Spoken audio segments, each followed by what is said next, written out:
కొన్నిసార్లు ఆత్మీయంగా మనం బలహీనంగా ఉన్న సందర్భాల్లో అపవాది మన పాత జీవితాన్ని జ్ఞాపకం చేసి మళ్ళీ పాత బ్రతుకులోకి లాగాలని చూస్తాడండి. It's a very big temptation.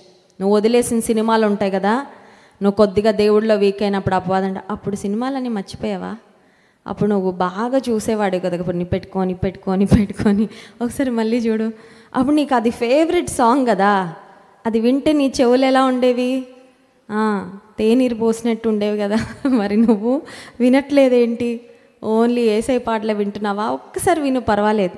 The devil will try to pull us back. అపవాది ఎప్పుడు మనం వెనక్కి లాగాలనే వాడి ప్రయత్నం అండి. గడిచిన వారంలో ఒక యవనస్త్రాలు కౌన్సిలింగ్ చేస్తూ ఉంటే ఆ చెల్లెమ్మ చెప్తుంది, దేవుడికి దూరంగా వెళ్ళానక్క. ఏంటమ్మా ఏం దూరంగా వెళ్ళామంటే, కొంచెం మూవీస్ చూస్తానక్క, నా బలహీనత అది. ఏం చూస్తావమ్మా మూవీస్ అంటే, హారర్ మూవీస్ అంట. ఏ మూవీస్ అండి? హారరు, భూతాలు, భూత వైద్యులు, మంత్రాలు, చీకటి. ఒక మాట చెప్పాను, అవి నీకు థ్రిల్లింగ్గా అనిపిస్తున్నాయని చూస్తున్నావేమో, అపవాది నీలో ప్రవేశించడానికి నువ్వు కిటికీలు తలుపులు తెరుస్తున్నట్టు దయచేసి జ్ఞాపకం పెట్టుకో. అపవాది చిన్నగా కాలు పెడతాడు, foot hold, and then he will take a strong hold. నీ లోపలికి నువ్వు ప్రవేశించడానికి చిన్న అవకాశం చాలా, అంతే. వచ్చి ఒక కాలు పెడతాడు, ఆ తర్వాత మొత్తానికి వచ్చి నిన్ను అమాంతంగా control, he will take over, అంతే. ఆ తర్వాత దురాత్మ శక్తుల చేత పీడించబడతా ఉంటావు, నీకు ప్రార్థన అంటే ఆసక్తి ఉండదు. అవన్నీ ఎందుకు జరిగాయంటే, ఏదో థ్రిల్లర్ చూడాలి, ఏదో చూడాలని నువ్వు మొదలుపెట్టావే, ఆ అలవాటే నిన్ను దేవుడికి చాలా దూరంగా చేస్తుంది. జాగ్రత్త. ఎందుకు చెప్తున్నానంటే ఈ మాట, దేవుని వద్దకు రాకముందు, రక్షణ పొందకముందు నువ్వేవి విడిచిపెట్టావో వాటికి నువ్వు కంప్లీట్గా స్వస్తి. Don't ever look back. ఎప్పుడు వెనక్కి తిరిగి చూడొద్దు. వెనుక తిరిగి చూసావంటే నీ విశ్వాస జీవితంలో ఖచ్చితంగా నువ్వు ఓడిపోతావు, నువ్వు పడిపోతావు.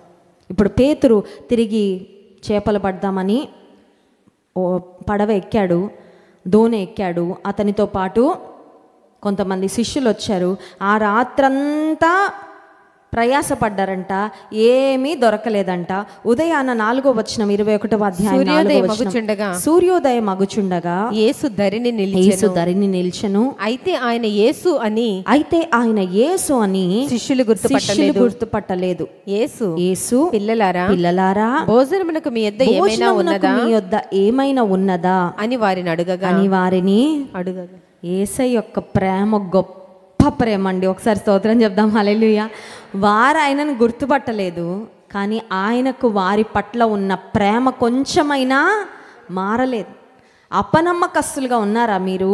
నన్ను అప్పుడే మర్చిపోయారా? నేను మీకు ఇచ్చిన పిలుపు మర్చిపోయారా?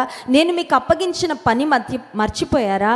నేను మీ మీద పెట్టిన బాధ్యత మర్చిపోయారా అని శిష్యులని ముందు ఏం చేసి ఉండాలంటే గద్దించి, మన పిల్లలు ఏదైనా తప్పు చేస్తున్నారనుకోండి, ఆయన ముందు బిర్యానీ తిన్నాక అప్పుడు మాట్లాడతాను, కౌన్సిలింగ్ ఇస్తాను అంటామా? ఒక్కటి ఇస్తాం ఫస్ట్, అది తిన్నాక ఇది పెడతాం, ఫుడ్ పెడతాం, అంతే కదండి. పిల్లలు మనకి ఇష్టం లేని పనులు చేస్తూ ఉంటే ముందు వారికి క్రమశిక్షణ చేసి బుద్ధి చెప్పి అప్పుడు వారు గ్రహింపు వచ్చాక ఇప్పుడు ఏదో ఒకటి ప్రేమతో వారిని మళ్ళీ బుజ్జగిస్తాం. కానీ యేసయ్య మనలాంటి ఆయన కాదండి. ఆయన నుండి మనం చాలా నేర్చుకోవాలి. He is not like us. మనుషుల్లాంటి మనస్తత్వం కాదు ఆయనది. ప్రేమ కలిగిన యేసయ్య వారిని ఏమని పిలుస్తూ ఉన్నారంటే, పిల్లలారా భోజనానికి ఏమైనా, వాళ్ళ దగ్గర ఏం లేదని ఆయనకు తెలుసు. ఇప్పుడు యేసయ్య దోణి ఎక్కిన తర్వాత ఆయన ఏం చేశారో చూడండి. లేదని వారు ఆయనతో చెప్పిరి. అప్పుడు ఆయన దోణి కుడి ప్రక్కన వలవేయుడి మీకు దొరుకునని చెప్పాను కనుక వారు అలాగు వేయగా. ఒకసారి అక్కడ ఆగుదాం. Did Jesus stop guiding them? వారు యేసయ్యను వెంబడించటము బ్రేక్ వచ్చింది, కానీ యేసయ్య వారికి గైడెన్స్ ఇవ్వడం ఆగిందా? ఆగలేదు. యేసయ్య వారిని ప్రేమించటం ఆగిందా? లేదు. Jesus did not stop loving them, Jesus did not stop guiding them. కొన్నిసార్లు మనకి ఎవరైనా ఇష్టం లేదనుకోండి, కొంతమంది ఇలాంటి పనులు చేస్తూ ఉంటారు. ఏంటంటే వారికి ఏది మంచిదో తెలిసినా తప్పుడు సలహా ఇస్తారండి. వెళ్ళని చూద్దాం ఏం చేస్తారో అని తప్పుడు సలహా ఇచ్చి అదే కరెక్ట్ అలాగే చేయాలి. యేసయ్య పర్ఫెక్ట్గా వారిని గైడ్ చేశారు. వారికి విస్తారమైన చేపలు పడడానికి వారు ఎటు ప్రక్కన వల వేయాలో ఆయన సృష్టికర్త కాబట్టి ఆయనకి సముద్రంలో చేపలు ఎక్కడున్నాయో తెలుసు. ఆయన ఎక్కడికి రప్పించాడో అక్కడ వల వేయమని చెప్పారు. చెప్పిన తర్వాత యేసయ్య చెప్పినట్లుగా వారు వేసినప్పుడు 6వ వచనం మధ్య భాగం నుండి వారు అలాగు వేయగా చేపలు విస్తారముగా పడినందున వల లాగలేకపోయిరి. ఒకసారి చూడండి, నేను ఇందాక చెప్పాను కదా, లూకా సువార్త 5వ అధ్యాయంలో జరిగిన సంఘటనకు this looks like an exact mirror. ఒక అద్దంలో పెడితే కొంచెం కాల వ్యవధిలో ఎగ్జాక్ట్గా అదే జరిగిందండి. కానీ అప్పటికి ఇప్పటికీ యేసయ్య మారలేదు, కానీ శిష్యులు మారారు. అర్థమవుతుందా మీకు? యేసయ్య మారలేదు, ఆయన ప్రేమ మారలేదు, ఆయన కనికరము మారలేదు, ఆయన వారిని ఆశీర్వదించాలని ఆయన మనసు మారలేదు, వారిని సరైన విధానంలో నడిపించాలని ఆయన ఉద్దేశాలు మారలేదు. కానీ శిష్యులు మాత్రం మారిపోయారు. అక్కడ స్పిరిచువల్గా స్ట్రాంగ్గా ఉన్నారు, ఇక్కడ స్పిరిచువల్గా వీక్ అయిపోయారు. అక్కడ దేవుని కొరకు నిలబడి ఉన్నారు, ఇక్కడ వెనుదిరిగిన స్థితిలో ఉన్నారు. అక్కడ ఆత్మీయంగా బలంగా ఉన్నారు, ఇక్కడ ఆత్మీయంగా బలహీనులుగా ఉన్నారు. కానీ దేవుని ప్రేమ మాత్రం వారి పట్ల మారలేదు. క్యాలెండర్లో సంవత్సరం గడుస్తూ ఉంటే ఏం మారుతుంది? అన్నీ మారిపోతున్నాయి. కానీ దేవుడు మాత్రం మారట్లేదు. ఆయన ప్రేమ మాత్రం మన ఎడల మారట్లేదు, ఆయన ఉద్దేశాలు మాత్రం మన ఎడల మారట్లేదు, ఆయన సంకల్పాలు మాత్రము మారవు. అది మనకి ధైర్యాన్ని ఇచ్చే. కొన్నిసార్లు మనం బాగా ప్రేమించిన వారు మనల్ని చూసినా చూడనట్లుగా, మనము అనుకున్నట్లు ఎక్స్పెక్ట్ చేసినట్టు పలకరించకపోతే బాధ కలుగుతుంది. ఏమని తెలుసా? మారిపోయారండి. ఒకప్పుడు చాలా ప్రేమగా ఉండేవారండి, ఒకప్పుడు చూడగానే చాలా బాగా పలకరించేవారండి, మారిపోయారండి.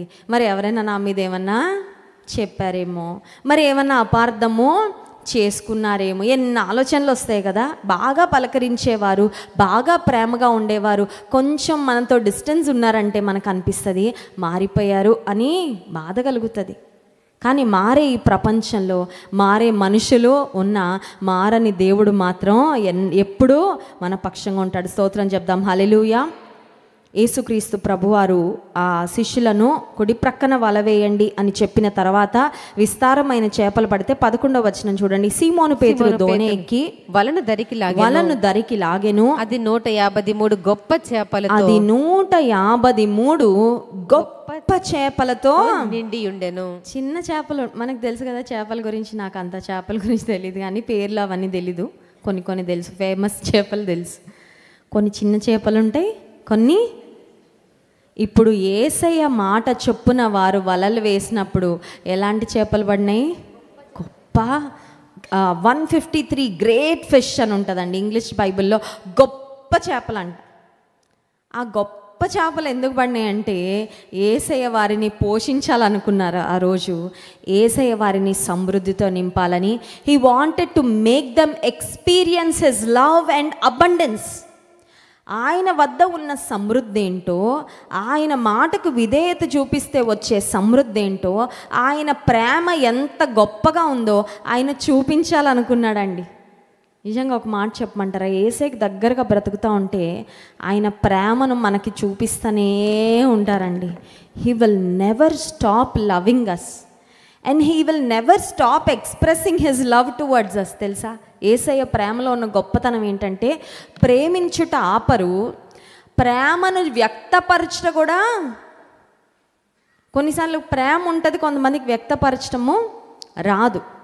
కొన్నిసార్లు ప్రేమ ఉంటుంది కానీ అంత లోపల రిజర్వాయర్లా పెట్టుకొని ఉంటారు, అంత ఉందని ఎవరికి తెలియదు. కానీ యేసయ్యలో ఉన్న గొప్పతనం ఏంటంటే he will never stop loving us and he will never stop showing his love. He will always make us experience his love. నిజంగా ఆయన దగ్గరగా ఉంటే ఆయన ప్రేమను అనుభవపూర్వకంగా మన జీవితంలో మనకి ఎప్పుడు అవసరమో అప్పుడు చూపిస్తూనే ఉంటారు. యేసయ్య ఈ గొప్ప అద్భుతం చేసిన తర్వాత అప్పుడు రండి భోజనం చేయండి అని వారిని పిలిచారు. ఆ తర్వాత వారు యేసుక్రీస్తు ప్రభువారిని మరి గుర్తుపట్టి యేసయ్యకు పేతురుకు జరిగిన ఒక మీనింగ్ఫుల్ వెరీ ఇంపార్టెంట్ కాన్వర్జేషన్. ఆ తర్వాత వచనాలు 21వ అధ్యాయం తర్వాత ఆ భాగంలో మనం చూసినట్లయితే పేతురుకు యేసయ్యకు మధ్యలో జరిగిన ఒక కాన్వర్జేషన్ మనం చూస్తాం. ఇందాక లూకా సువార్త 5వ అధ్యాయంలో, యోహాను సువార్త 21వ అధ్యాయంలో మనం నేర్చుకోవాల్సిన ఒక ప్రాముఖ్యమైన అంశం ఒకటే ఏంటదంటే దేవుని సన్నిధి ప్లస్ నీ విధేయత నీ విశ్వాసము నీ జీవితంలో విస్తారమైన ఫలమును, విస్తారమైన ఆశీర్వాదాలను పొందుకోవడానికి ఖచ్చితంగా నీకు ఉపయోగపడుతుంది. That is the secret. తాళపు చెవి అదే. విస్తారమైన ఆశీర్వాదాలు తాళపు చెవి ఏంటి అంటే దేవుని సన్నిధి మనతో ఉండుట, రెండవదిగా మనము చూపించే విశ్వాసము, మనము చూపించే విధేయత. ఒకవేళ ఈ నూతన సంవత్సరానికి వచ్చిన మీరు, మేము ఎలా పోషింపబడతాం, మమ్మల్ని ఎవరు చూసుకుంటారు, మమ్మల్ని ఎవరు పెంచుతారు, నీ పోషణ గురించి ఒకవేళ నీ మనసులో చింత ఉందేమో నీకు. చాలాసార్లు మనం చింతిస్తూ ఉంటాం. మనం చింతించడానికి కొన్నిసార్లు కారణాలు ఉంటాయి, కొన్నిసార్లు ఏ కారణం కూడా. చిన్న మచ్చ వస్తే దాని గురించి తెలుసా అండి? పెళ్ళి కావాల్సిన వాళ్ళు ఉంటారనుకోండి, చిన్న మచ్చ వస్తే ఏం చేస్తారు? పెద్ద చింత. అదే పెద్ద పెద్ద రోగాలు వచ్చిన వాళ్ళు ఎంత చింతపడతారు. ఈ మచ్చ ఎప్పుడు ఎలాగా పోతుంది. That's not a big thing. నువ్వు అది చింతించాల్సినంత పెద్దది. కానీ జీవితంలో చాలాసార్లు మనం చింతిస్తాం. కొంతమందికి ఏదో చిన్న అనారోగ్యం రాగానే గూగుల్కి వెళ్ళిపోతారు. గూగుల్కి వెళ్ళిపోయి ఇక్కడ నొప్పి వస్తుంది ఇలా ఉందనగానే అందులో ఇది ఫలానా పెద్ద సమస్య అయిండొచ్చు, కొన్ని సంవత్సరాల తర్వాత it can also lead to death అని రాస్తారు. చదివారండి అలా ఎప్పుడైనా? మెడికల్ టెస్ట్లకు వెళ్తామండి, రిపోర్ట్ వస్తుంది, అదేదో పెద్ద మెడికల్ టర్మినాలజీలో అదేదో ఇస్తాడు, మనకు అదే తెలియదు. అది వెళ్ళి నెట్లో పెట్టి వాట్ ఈస్ దిస్ అని కొడతాం. కొట్టగానే కింది ఇస్తాడు ఇంత పెద్ద చాటభారతం. అందులో ఏమని ఉంటుందంటే, ఇది ముదిరిందంటే ఏదైనా అవ్వచ్చు, అది అవ్వచ్చు, ఇది అవ్వచ్చు, కొన్ని సందర్భాలలో చావుకి కూడా దారి తీయచ్చు అనగానే ఇంకా అక్కడ ఉండిపోద్ది మన మనసు. ఎక్కడ అమ్మో అని, అసలు ఏమీ లేదు నీకు, అది ఏదో కొంచెం బలహీనత. దేవుని కృప వల్ల నీకు స్వస్థత కలుగుతుంది. ఇక్కడ డాక్టర్ల సహాయము, పరమ వైద్యుని సహాయము, 2 సహాయాలు నీకున్నాయి. You will be well, you will be fine. కానీ మనుషులంగా మనం కొన్నిసార్లు చింతతో ఇంకా రోగం ముదరగొట్టుకుంటాం అనవసరంగా.